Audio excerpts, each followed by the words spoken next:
Torrance, California, December 1966. Chuck Norris stands in an empty 800-square-foot storefront, holding a lease agreement, when the landlord says, "Look, I'll rent to you, but martial arts schools fail constantly. You got 3 months to prove you can pay rent, or I'm evicting you and finding a real business." What happens in the next 6 months doesn't just prove the landlord wrong. It builds the foundation for an empire, proves that teaching martial arts can be a legitimate career, and shows that success comes not from talent alone, but from relentless work ethic and refusing to accept failure as an option. The space is in a strip mall on Sepulveda Boulevard, sandwiched between a dry cleaner and a hardware store, accessible from the street parking lot, with a large window facing the sidewalk. The interior is basic: concrete floor painted gray, white walls that need repainting, exposed ceiling with fluorescent lights, a small bathroom in the back corner, nothing else. No mats, no equipment, no mirrors, no office furniture, just empty space and potential. The rent is $150 per month, which doesn't sound like much until you realize Chuck has exactly $400 in his savings account, no guaranteed income, no students yet, and a wife and baby at home depending on him. Chuck is 26 years old, working full-time at Northrop Aircraft as an engineer, making decent money, teaching martial arts part-time at community centers and rented spaces, winning tournaments on weekends, building a reputation in martial arts circles but not making any real money from it. Opening his own school is a massive risk. If it fails, he loses his savings, damages his credit, potentially his marriage, definitely his pride.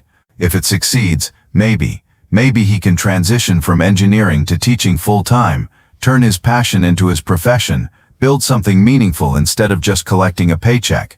The landlord is Frank Morrison, late 50s, owns several commercial properties in Torrance, seen dozens of businesses come and go, developed a cynical view of entrepreneurship, especially young entrepreneurs with more dreams than capital. Frank says, "I've rented to 3 martial arts instructors in the last 10 years.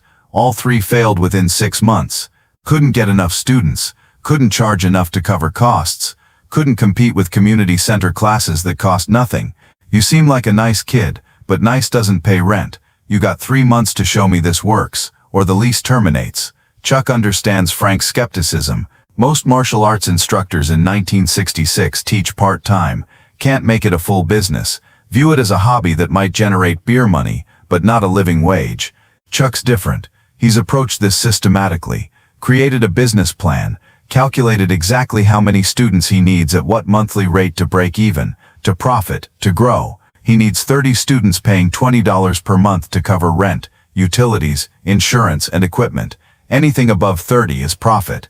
Sounds simple, but getting 30 people to commit to monthly payments for martial arts in 1966, when most people view it as exotic foreign weirdness, is nearly impossible. Chuck signs the lease, handshakes with Frank, says, "I'll prove you wrong." Not with talk, with results. Check back in 3 months. Frank nods, clearly not believing, but appreciates the confidence. Says, "Good luck, kid, you'll need it." Chuck spends his first 2 weeks transforming the space on zero budget. He can't afford professional contractors, can't afford to buy everything new. Instead, he improvises, paints the walls himself, white with clean lines, making the space feel larger and cleaner.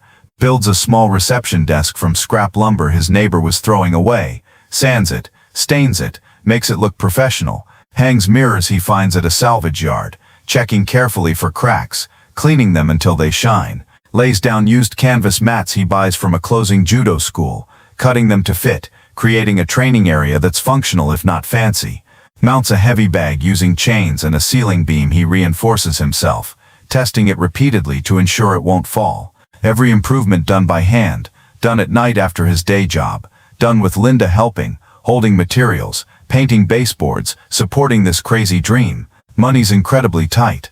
Chuck's $400 savings is now $150 after the security deposit and first month's rent. He needs equipment, needs advertising, needs insurance, needs business cards, needs GIs to sell to students, needs everything, and has almost nothing. He gets creative. Convinces a printer to give him business cards in exchange for free lessons, trades martial arts training to a sign maker for a professional storefront sign, borrows $200 from his brother to buy basic equipment and promises to pay it back within 6 months. Every expense scrutinized, every purchase justified, operating on the absolute edge of financial viability. The grand opening is January 7, 1967. Chuck places a small ad in the local Torrance paper. Learn real martial arts, first class free, Sepulveda Boulevard. Cost of the ad, $25, nearly 20% of his remaining cash. No guarantee anyone shows up. No guarantee the ad reaches the right people.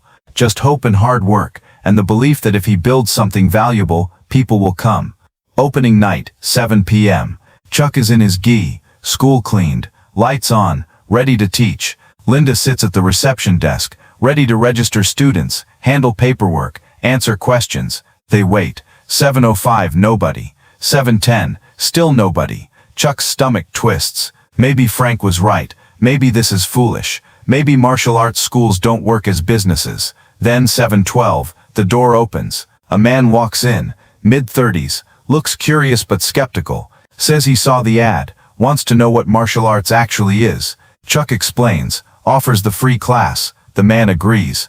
By 7:20, 3 more people arrive. By 7:30, Chuck is teaching his first official class to 5 people. The class is good. Chuck teaches fundamentals clearly, makes it accessible, shows practical applications, keeps it interesting. The students sweat, learn, laugh, enjoy themselves. At the end, Chuck explains the monthly fee structure. $20 per month for unlimited classes, or $8 for drop-in sessions. Out of 5 students, 2 sign up for monthly memberships. 2 more say they'll think about it.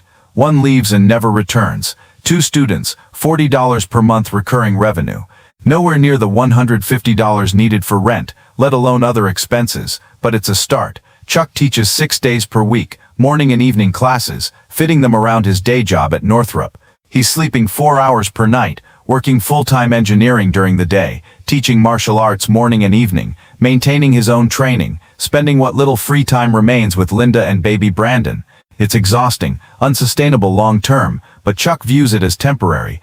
Get the school established, build the student base, then transition to full-time teaching. Just survive the first few months. Word spreads slowly. Students tell friends. Chuck demonstrates at local community events. He offers free self-defense seminars at women's groups, senior centers, youth organizations, always professional, always helpful, always mentioning his school. Each week, 1 or 2 new students join. By week 4, he has 8 monthly students. By week 8, 15. By week 12, the 3-month deadline Frank set, Chuck has 27 students paying monthly dues, plus occasional drop-ins.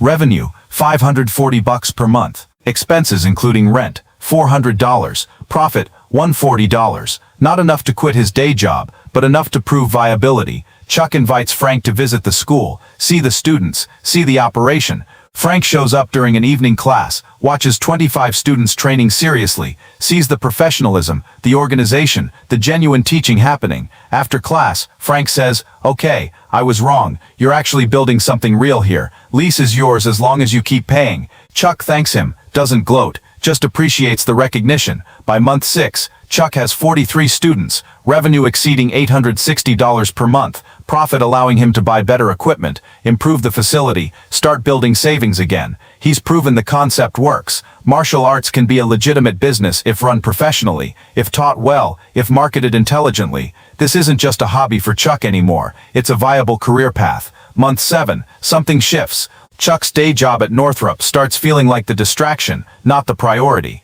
He's spending 8 hours doing engineering work he's competent at but not passionate about, then rushing to the school to do work he loves, work that matters, work that's building something meaningful. He makes the decision that terrifies Linda but excites him. Quit Northrop, go full-time with the school. It's risky. They have a baby, bills, no safety net. But Chuck believes the school is sustainable, can grow, can support them. Linda supports him, scared but trusting. Chuck gives 2 weeks notice at Northrop, works his final engineering shifts, walks out of that last day with relief and terror mixing equally. Now it's all on the school. No fallback, no safety net. Just his teaching, and his students, and his ability to build something from nothing. The first month full-time is hard. Chuck pours every hour into the school, teaching more classes, adding daytime sessions, doing private lessons, increasing advertising, visiting local schools to offer demonstration programs. Student count grows to 60, then 75. Revenue crosses $1,500 monthly, enough to pay bills, support family, start building real savings. Chuck's gamble is paying off. By December 1967, 1 year after opening, Chuck's school has 93 students, monthly revenue over $1,800, a waiting list for certain class times, and a reputation as the best martial arts school in Torrance. Chuck has hired his first assistant instructor, another black belt who teaches beginner classes, while Chuck focuses on advanced students and business development. The school isn't just surviving, it's thriving. Frank Morrison stops by the 1-year anniversary, brings a bottle of champagne, says, "I owe you an apology. I told you martial arts wouldn't pay rent. You proved me completely wrong. You didn't just pay rent, you built a real business. I'm impressed." Chuck thanks him, says, "You doubted me, but you gave me a chance anyway. That lease was the foundation of everything. Thank you for taking the risk." Chuck's success inspires other martial artists. They visit his school, ask questions about business operations, about marketing, about student retention. Chuck shares openly, believes rising tide lifts all boats, that professional martial arts schools help the entire industry. Several of his students go on to open their own schools using Chuck's model, proving it's replicable, not a fluke. By 1970, Chuck opens his second school, then a third. Each follows the same model: professionalism, quality instruction, business discipline, refusing to accept failure. By 1975, Chuck operates 6 schools across Southern California, employs 20 instructors, teaches thousands of students, and generates enough income to support his growing family comfortably while pursuing his film career. In 2016, 50 years after opening that first school, Chuck is asked during an interview what his proudest business achievement was. He doesn't mention his films, his championships, his celebrity. He says, "Opening that first school in Torrance. Frank Morrison told me martial arts wouldn't pay rent. I had $400 in savings and a dream. 6 months later, I proved him wrong. That taught me the most important business lesson. People will tell you your dream is impossible. Don't argue, just prove them wrong with results." Frank Morrison passed away in 1995, but before he died, he told his family about Chuck Norris, about the young martial artist who succeeded against odds, who turned an empty storefront into something meaningful. Frank's son, inheriting the property, kept Chuck's first school location exactly as it was for years, even after Chuck moved to larger facilities, as a tribute to the entrepreneur who proved his father wrong, and proved that passion combined with discipline can build anything. So here's the question: what dream are you not pursuing because someone told you it won't work? What business are you not starting because the odds seem impossible? What career change are you not making because it feels too risky? Because Chuck Norris had every reason to stay at Northrop, keep the safe engineering job, teach martial arts as a side hobby, accept that passion projects don't pay bills. Instead, he risked everything on an 800-square-foot empty storefront, $400 in savings, and a landlord who thought he'd fail within 3 months. 6 months later, he was profitable. 1 year later, thriving. 5 years later, running multiple schools. 50 years later, remembered not just as a champion fighter or movie star, but as the man who proved martial arts could be a legitimate profession. What will you prove when you stop listening to the doubters and start building despite them?